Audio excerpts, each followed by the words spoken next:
कभी कभी जिंदगी में प्यार वो नहीं देता जो हम चाहते हैं, बल्कि वो ले लेता है जो हमारे पास होता है। लुधियाना पंजाब का वो शांत शहर जो रौनक, बिजनेस और अमन के लिए जाना जाता है। लेकिन इसी शहर की एक सर्दी की फरवरी की रात ऐसी वारदात हुई जो पूरे पंजाब को हिला कर रख दिया। 16 फरवरी की रात एक सड़क किनारे डेलॉन बाईपास के पास एक आदमी सड़क पर गिरा हुआ मिला। उसके कपड़ों पर खून के निशान थे। थोड़े ही दूर एक कार का दरवाजा खुला हुआ था। उस कार के आसपास से ही एक महिला की चीख सुनाई दी। पास के ढाबे वाले ने जब पुलिस को बुलाया तो सामने जो नजारा था उसने सबको सन्न कर दिया।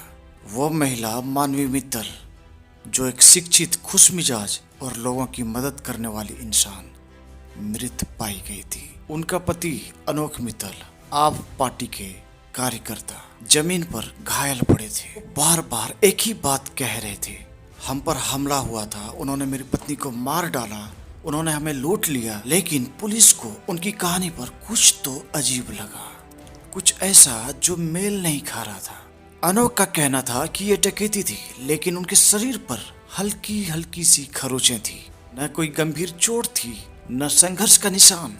और जब पुलिस ने उनकी आंखों में देखा तो उनकी आंखों में कुछ और ही नजर आया। डर नहीं, बल्कि एक बनावटी सुकून। पुलिस को शक हुआ। पुलिस को लगा कि कहीं ये डकैती एक ड्रामा तो नहीं, कहीं ये सब एक साजिश तो नहीं। पुलिस टीम ने तुरंत आसपास के इलाके में जांच शुरू कर दी। ढाबे के मालिक ने बताया कि साहब, वो भागते हुए मेरे पास आए थे और बोले कि मेरी पत्नी को बचाओ। जब तक हम पहुंचे तब तक वहां सब कुछ खत्म हो चुका था।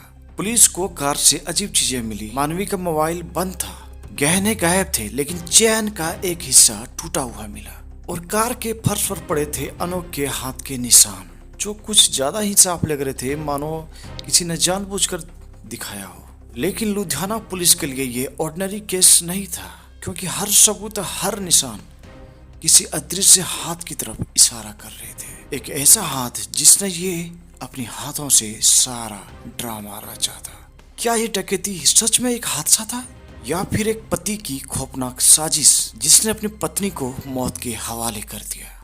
कहते हैं जहाँ भरोसा होता है वहीं धोखा सबसे गहरा छुपता है। और इस कहानी में धोखा इतना गहरा था कि उसने पूरी जिंदगी ही खत्म कर दी। तो ये कहानी है दोस्तों, लुधियाना के नौलखा कॉलोनी में रहने वाला अनोख मित्तल और उसकी पत्नी मानवी मित्तल की। अनोख मित्तल एक आप पार्टी के कार्यकर्ता और सोशल इंसान थे, और उसकी पत्नी मानवी मित्तल उर्फ लिप्सी मित्तल, जो एक होशियार, आत्मनिर्भर और संवेदनशील औरत थी। लोग कहते थे अनोख और मानवी की जोड़ी आदर्श लगती थी, लेकिन जो चीज़ बाहर से बिल्कुल परफेक्ट लगती है वो अंदर से कभी कभी पूरी तरह टूटी हुई होती है। 2019 में अनोख की जिंदगी में आई एक नई औरत, प्रतीक्षा। जमालपुर की रहने वाली स्मार्ट, आत्मविश्वासी और महत्वाकांक्षी लड़की थी। वो अनोख के लिए काम करती थी और धीरे धीरे उनके बीच में एक रिश्ता बन गया। एक ऐसा रिश्ता जो दोस्ती की हदों को पार कर चुका था। तो दोस्तों, कहानी वहीं से बदलने लगी। काम के बहाने मिलने जुलने का सिलसिला बढ़ने लगा और घर में मानवी और अनोख के बीच खामोशी आने लगी। एक तरफ पत्नी जो हर एक रिश्ते को निभाने की कोशिश कर रही थी, और दूसरी तरफ प्रेमिका जो अपने भविष्य की तस्वीर में मानवी की जगह देख रही थी। और बीच में अनोख, एक ऐसा आदमी जो प्यार, लालच और वासनाओं के बीच फंस चुका था। समय बीता और 2024 की सर्दियों में प्रतीक्षा की जिंदगी में एक और मोड़ आया। उसकी सगाई हो गई, शादी की तारीख तय हो गई, अप्रैल। अब वो किसी और की दुल्हन बनने जा रही थी, जो अनोख को बर्दाश्त नहीं था। अनोख का दिमाग धीरे धीरे प्यार से पोजीशन में बदल चुका था, और वो किसी भी कीमत पर प्रतीक्षा को खोना नहीं चाहता था। और तभी उन दोनों ने एक खौफनाक फैसला किया। अगर उनके रास्ते में कोई रुकावट है तो उसे हटा देना होगा। वो रुकावट थी मानवी। मानवी नहीं रही तो सब कुछ ठीक हो जाएगा और हम लोग साथ में रहने लगेंगे। प्रतीक्षा पहले डरी हुई थी, लेकिन प्यार के अंधेपन ने उसे भी बहका दिया और वो मान गई और दोनों ने मिलकर एक ऐसा खेल रचा जिसका हर एक मूव प्लान्ड था। अनोख ने अपनी एक पुरानी कर्मचारी गुरप्रीत सिंह उर्फ गोपी से संपर्क किया। गोपी ने पहले तो मना किया, लेकिन लालच ने उसे भी अंधा बना दिया। गोपी ने अनोख से कहा, काम इतना आसान नहीं है, पर पैसे मिले तो कुछ भी नामुमकिन नहीं है। और इस तरह धीरे धीरे एक टीम बननी शुरू हुई, भाड़े के हत्यारे की टीम। अमृतपाल सिंह उर्फ बल्ली, गुरदीप सिंह मान, सोनू सिंह, सागरदीप सिंह और गोपी खुद, 5 नाम थे जो बाद में पुलिस के रिकॉर्ड में कॉन्ट्रैक्ट में दर्ज हुए। अनोख ने 2.5 लाख में सौदा तय किया और 50,000 एडवांस दिए और बाकी काम होने के बाद और फिर शुरू हुआ मौत का प्लान। अनोख ने तय किया कि हत्या को डकैती जैसा दिखाना है ताकि किसी को शक न हो। कहानी तैयार थी, किरदार तैयार थे, बस अंजाम बाकी था। 16 फरवरी की रात मानवी को जरा सा भी अंदाजा नहीं था कि जिसके साथ वो डिनर डेट पे जा रही है वो उसका डेथ डेट बनने वाली है। 16 फरवरी की ठंडी की रात लुधियाना की सड़कों पर सन्नाटा पसरा हुआ था। घड़ी की सुइयां 10:15 पर अटक सी गई थी, क्योंकि उसी वक्त एक डिनर की आउटिंग मौत की दावत में बदलने वाली थी। अनोख ने मानवी से कहा कि आज बहुत दिन के बाद हम लोग साथ में डिनर करते हैं और कुछ वक्त साथ बिताते हैं। मानवी मुस्कुराई, क्योंकि उसे क्या पता था कि यह डिनर उसके जीवन का आखिरी डिनर है। रात करीब 9:45 बजे दोनों एक रेस्टोरेंट में पहुंचे। सब कुछ सामान्य लग रहा था। उसी वक्त डायलॉन बाईपास के पास गोपी और उसकी टीम पहले से इंतजार कर रहे थे। योजना बहुत साफ थी कि जैसे ही मानवी और अनोख रेस्टोरेंट से बाहर निकलेंगे तो रास्ते में एक डकैती का नाटक रचा जाएगा। अनोख ने खुद तय किया था कि कहाँ पे गाड़ी धीमी करनी है और कहाँ अटैक होना है और कहाँ पर बेहोशी का नाटक करना है।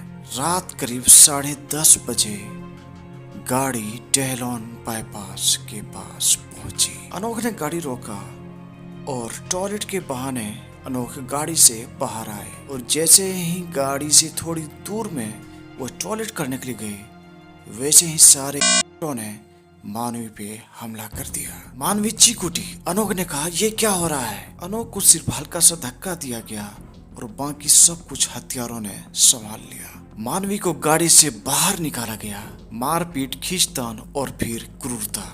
गोपी और उसकी टीम ने मानवी को बेरहमी से मारा। उसे यातना दी गई ताकि लग सके कि ये सचमुच में डकैती है। उसके सोने के गहने उतारे गए और फिर उसे वहीं छोड़ दिया गया, जख्मी, लहूलुहान और मौत के बिल्कुल करीब। अनोख ने वही किया जो अनोख के ड्रामा स्क्रिप्ट में लिखा था। अनोख जमीन पर गिरा और अपने हाथों पर छोटी सी चोट लगाई और फिर दौड़कर पास के ढाबे में पहुंचा। ढाबे में पहुंचते पहुंचते वो चिल्ला रहे थे कि मेरी बीवी को ले गए, लूट हो गई। ढाबे वाले ने तुरंत पुलिस को फोन किया। पुलिस तुरंत पहुंची। वहां जो देखा वह हैरान कर देने वाला था।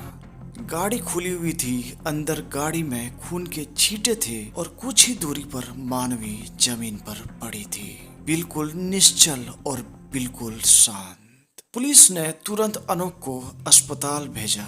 बार बार वो यही कह रहा था कि हमें उन लोगों ने बेहोश कर दिया और मेरी बीवी को मार डाला, लेकिन डॉक्टरों ने रिपोर्ट में लिखा ना तो वो नशे में है और ना बेहोशी के कोई लक्षण है। उसको चोटें थी, लेकिन छोटा मोटा, जैसे किसी ने खुद को ही हल्का सा काट लिया हो। पुलिस को अब शक पक्का हो गया था, क्योंकि ये डकैती थी तो मानवी ही सिर्फ क्यों मारी गई? डकैत सोना लेकर क्यों नहीं भागे और अनोख के हाथ पर वो चोट इतनी हल्की क्यों?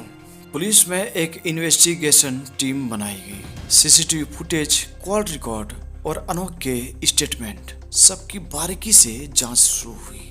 फिर मिला पुलिस को बड़ा सुराग, कॉल डिटेल रिकॉर्ड, 16 फरवरी से पहले अनोख और प्रतीक्षा के बीच लगातार संपर्क थे।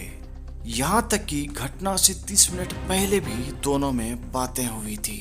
अब कहानी पलटने लगी थी और डकैती का चेहरा उतरने लगा था और सामने आ रहा था साजिश का चेहरा।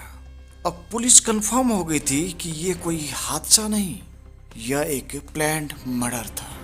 लेकिन सवाल ये था कि इसमें सिर्फ अनोख ही था या कोई और भी था जो इसकी डोर खींच रहा था।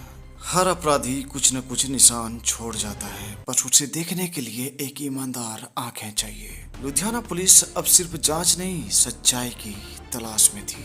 डेहलोन बाईपास की रात एक रहस्य नहीं, एक पजल बन चुकी थी।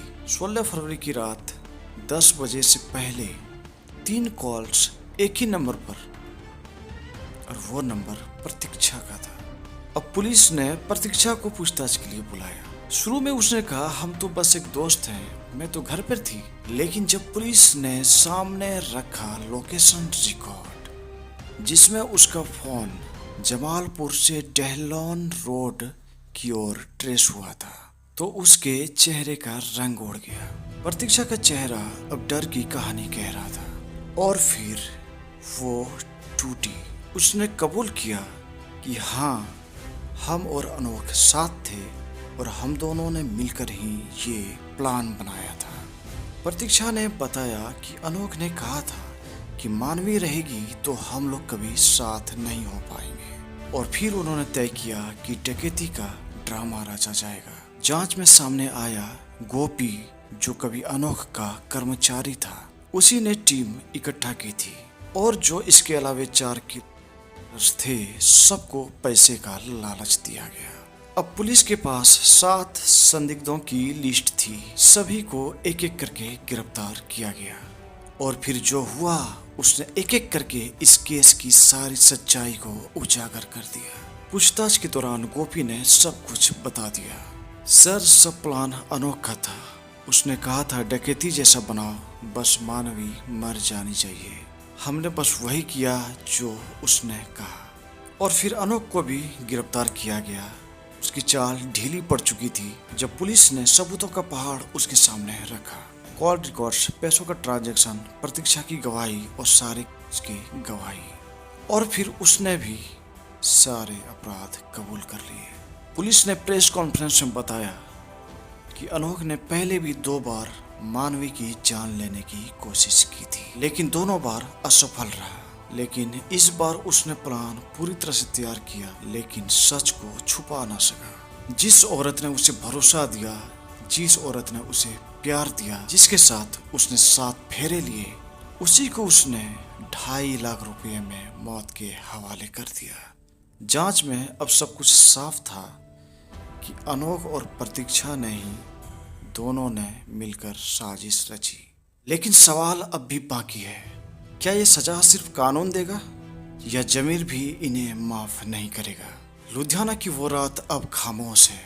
डेहलोन बाईपास पर फिर से ट्रैफिक चलता है, लेकिन उस सड़क पर फैला खून का एक दाग आज भी गुजरने वाले को कुछ कहता है।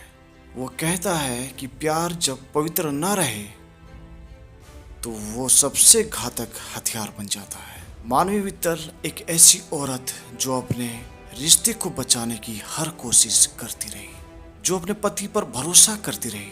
उसे पता नहीं था कि उसी भरोसे की आड़ में उसकी मौत की कहानी लिखी जा रही है। और ये मामला दिखाता है कि अपराधी चाहे कितनी भी चतुर क्यों ना हो, सच्चाई हमेशा किसी न किसी सबूत में छिपी होती है और सच कभी मरता नहीं। मानवी की मौत सिर्फ एक हत्या नहीं, एक चेतावनी थी। हर उस इंसान के लिए जो प्यार के नाम पर छल करता है और हर उस औरत के लिए जो अपने विश्वास में अंधी हो जाती है। लुधियाना का यह केस खत्म हुआ, लेकिन इसका सवाल आज भी जिंदा है। क्या प्यार की आड़ में किया गया अपराध माफ किया जा सकता है? सावधान रहिए, क्योंकि हर मुस्कान के पीछे एक कहानी होती है और हर कहानी का अंत हमेशा खूबसूरत नहीं होता।